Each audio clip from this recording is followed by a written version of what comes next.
Hi, my name is Miriam O Callaghan and I work as a radio and television presenter. How did you feel about how you looked when you were a teenager? Not very well at all. I was 5'10.5" and I was about 11, so I was really tall, and I was also far too thin.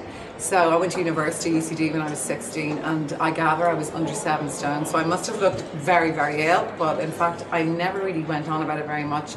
And the way my parents approached me being far too thin was they never made a big deal about it, which worked for me at the time. So now I am the same height, but about 10.5 stone, so I don't think I liked myself very much when I was a teenager.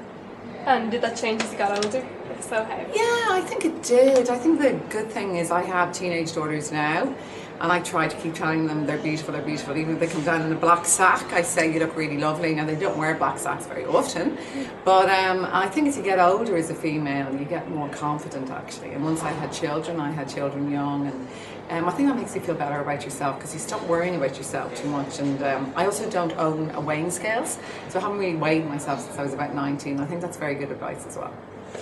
What advice would you have for your teenage self now? Oh yeah, I wrote a letter actually to my teenage self. Our book would be chill out, don't be so boring, don't always be feeling very sad. Life turns out quite well. There's a bit of unhappiness along the way, but basically it turns out well, so stop worrying. And forget about that guy on the top of the 46A bus because he doesn't fancy you and you're not going to marry him, okay? So give up on him.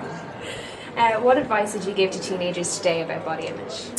I think just be happy with the way you are now. I mean, because in life I think you're born a certain way and you can adjust it a bit, but everybody's beautiful in their own way, in their own body, and try and love yourself a bit more. Do you think there's pressure on young people to look a certain way? Oh, I think there's enormous pressure. I think there's enormous pressure on boys and girls.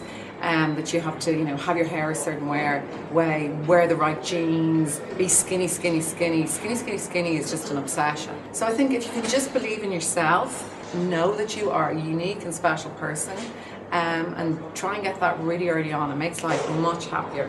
Where do you think this pressure comes from? I think it comes from images all over, movies, television, magazines, newspapers, everywhere you look it's there.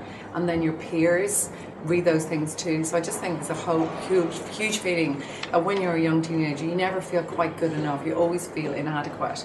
And society's been doing that, so we must try and break that.